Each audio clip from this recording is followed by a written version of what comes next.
eu sou a doutora Tamara Mussenic, sou médica reumatologista e este é o Em Movimento, Ciência, Saúde e Vida Real. E hoje eu vou te convidar a pensar saúde de uma forma diferente, não como um processo fechado e único, mas sim um processo em construção. Nós somos ensinados a pensar saúde como um objetivo a ser alcançado. O que eu tenho que fazer para chegar lá naquele destino final, que é ter saúde? Mas se eu te disser que saúde ela é uma construção, é o que a gente faz todo santo dia. É um processo que a gente tem que construir diariamente. Na forma como a gente dorme, na forma como a gente se alimenta, na forma como a gente controla o nosso estresse, na forma como a gente faz exercícios, ou seja, se movimenta. Saúde é uma coisa que a gente constrói todos os dias com pequenas escolhas.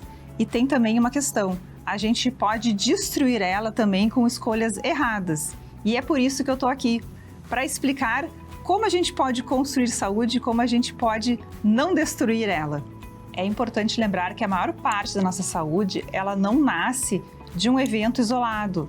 E nem um evento isolado vai destruir ou construir tudo. Ela nasce de repetição. É o que a gente faz normalmente todos os dias.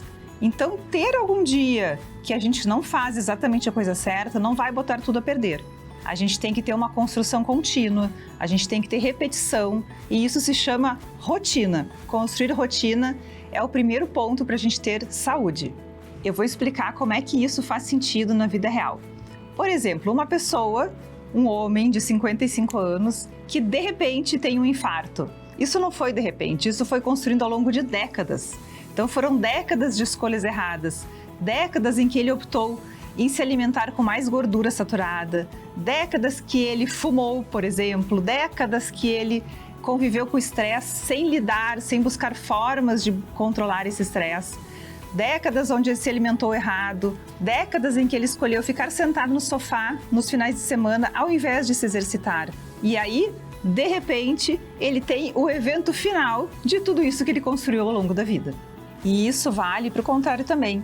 A saúde a gente não constrói naquele detox de 30 dias ou no treino que a gente iniciou em janeiro e parou em março porque acabou o verão, em noites que a gente decide, essa semana eu dormi bem todas as noites, mas nas outras, do resto do mês não.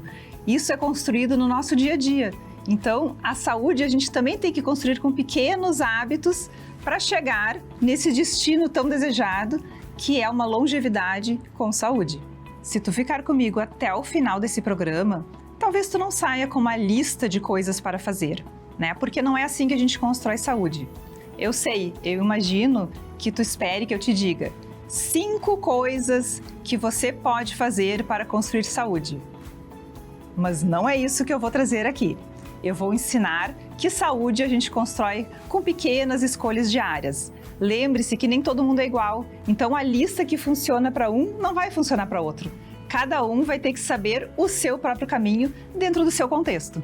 Ao invés de eu te dar uma receita pronta do que fazer, eu vou te ensinar a olhar para dentro de ti, a entender o que funciona, o que não funciona, como fazer as perguntas certas para achar o teu próprio caminho da saúde. Porque quando tu aprende a pensar por ti mesmo, isso se chama autonomia. E autonomia é saber tomar as melhores decisões para a tua própria saúde, sem depender de mais ninguém. E este é o segredo da vida, da autonomia te dar liberdade. Nós aprendemos a enxergar saúde de uma forma binária. Ou a gente tem doença, ou a gente não tem doença. E, na verdade, existe uma nuance muito grande entre esses dois extremos. E o importante é que a gente cuide da nossa saúde, a gente construa a nossa saúde antes da doença chegar. É muito importante que a gente tenha bons hábitos de vida. Eu sempre falo nos 5 pilares para uma boa saúde, para uma pessoa estar bem. Um deles é o medicamento certo, caso seja necessário, saber escolher a medicação certa. E isso, obviamente, cabe ao médico que está te atendendo. O segundo pilar é a alimentação, uma alimentação que te mantenha saudável e sem inflamação. Outro pilar é o exercício para o nosso corpo. Se manter em movimento, ter músculos fortes, ter mobilidade é fundamental para uma vida saudável. O outro pilar é o controle do estresse. O estresse, as pessoas às vezes pensam, nossa, doutor, é impossível não ter estresse. Óbvio que é impossível, o estresse vai vir, os que a gente busca e os que nos procuram. Mas a forma como a gente lida com esse estresse, que é muito importante a gente aprender. Então, como a gente lida com as coisas que acontecem no nosso dia a dia. E o quinto, não último, mas tão importante pilar, é um sono reparador. O sono é onde o nosso corpo e mente se regeneram a cada dia. Ele é importante para fazer aquela limpeza e a gente acordar no dia seguinte pronto para um novo dia, literalmente. E como isso acontece na prática? Eu vou dar um exemplo real que acontece com muita frequência no meu consultório. Uma mulher de 42 anos chega para consultar se queixando, doutora, eu tô com muitas dores nas minhas articulações, em todas as minhas juntas. Mas eu já fui no médico antes, já fiz check-up, meus exames estão todos normais e me disse que não tenho nada. Aí eu começo a perguntar sobre a vida dela. Então, ela tem 42 anos, tem 2 filhos, trabalha, corre o dia inteiro, não tem tempo, como ela diz, para se exercitar. Estresse de casa, problemas com o marido, problemas com o colégio dos filhos, dorme 5, 6 horas por noite, come o que dá de qualquer jeito quando dá tempo, não faz nenhuma pausa para olhar para dentro, para olhar para ela mesma. Então eu vejo que essa mulher, ela não está bem, né? Na forma da saúde binária, como eu falei antes, né? Ou tem saúde ou não tem. Aparentemente ela está bem, exames normais, ninguém achou nada nela. Mas eu vejo uma pessoa que vive no limite, que vive na exaustão, que está à beira de perder a sua saúde, à beira de acabar com a sua saúde. Então, essa pessoa precisa ter um olhar para todos esses elementos, para todos esses pilares da saúde, para que ela não chegue a uma piora do seu quadro, para que essas dores articulares sejam olhadas com outros olhos e sejam tratadas da forma correta. Eu vou explicar o que acontece com essa paciente. O exame dela, quando deu tudo normal, ele foi uma fotografia. É como se a gente tire aquele saldo do dia no banco. O saldo do dia pode até estar bom, mas a gente não sabe como é que está o extrato do mês inteiro, né? Pode ter tido períodos de sem dinheiro, períodos com mais, e isso ter flutuado. Então, o exame ele é somente um retrato de algum momento pontual. A gente tem que avaliar o contexto todo, todo histórico, todo o passo a passo dessa pessoa ao longo de um mês, meses ou até anos, para a gente saber exatamente em que momento ela está. O que acontece é que a gente aprende a normalizar esses sinais.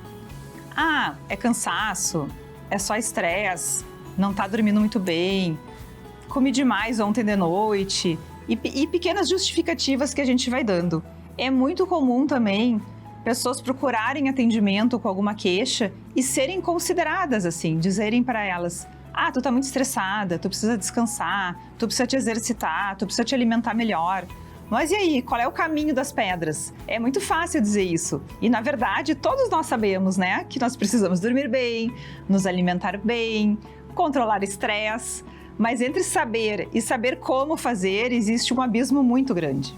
Foi por causa deste caminho, por enxergar essa necessidade, que eu, ao longo desses meus 25 anos de formado, um pouquinho mais, porém, eu vou arredondar para 25, eu comecei a ver que eu preciso mostrar para os meus pacientes, para quem me procura para buscar saúde, que o caminho pode ser ensinado. Que não adianta somente eu dizer que o caminho é este, eu tenho que fazer o caminho junto. E muitos pacientes eu tenho que pegar eles pela mão e acompanhar. E esse caminho, que inclui esses pilares que eu já comentei, medicamento certo, exercícios, alimentação, controle de estresse, sono reparador, eles têm que ser trabalhados e esmiuçados para que a gente atinja o nosso objetivo, que é ter saúde, que é ter longevidade, que é ter autonomia e que é ter movimento. Por isso que veio o Em Movimento. E este programa Em Movimento veio justamente com esse propósito: ensinar as pessoas a terem autonomia sobre a sua saúde. Movimento é vida, eu falo para todos os meus pacientes. Ter músculos é o que vai te fazer te movimentar. Ter autonomia não é uma questão de ficar sarado, bombado, é questão de ter autonomia, poder fazer as coisas sem depender de ninguém. E o músculo tem uma função muito interessante também. Além dele nos dar o movimento, nos dar autonomia, ele produz uma série de substâncias anti-inflamatórias. E isso é um spoiler do que eu vou trazer no programa 2. No programa 2 eu vou esmiuçar cada pilar explicar para vocês como que significa cada pilar desses. O que é uma alimentação anti-inflamatória, o que é um exercício bem feito, adequado, o que a gente busca com esse movimento, o que é um controle de estresse e o que é um sono reparador. Então, no próximo programa, eu vou falar detalhadamente sobre os pilares. Vou comentar em detalhes como que a gente constrói cada um deles. O exercício certo para cada pessoa, o tipo de movimento ideal, o que é uma alimentação anti-inflamatória, o que é um alimento inflamatório, como a gente pode controlar o estresse, existem inúmeras técnicas para isso, e como fazer para ter um sono reparador, para que a gente acorde descansada e pronta para o dia seguinte. Na próxima semana falaremos então em detalhes sobre esses pilares, mas até lá eu já vou fazer um combinado com você. 10 minutos por dia para não ficar sentado. Eu não sei se você já pratica alguma atividade, se você já tem o hábito de exercício, mas se você tem ou não tem, nós vamos combinar 10 minutinhos de caminhada. Caminhada livre, com sapato confortável, sem carregar bolsa, sem ficar olhando o celular, simplesmente para se movimentar. Vamos fazer esse combinado para se manter sempre em movimento. No próximo episódio, estarei aqui de volta e vou perguntar se você seguiu a minha dica para se manter em movimento. Até o próximo programa.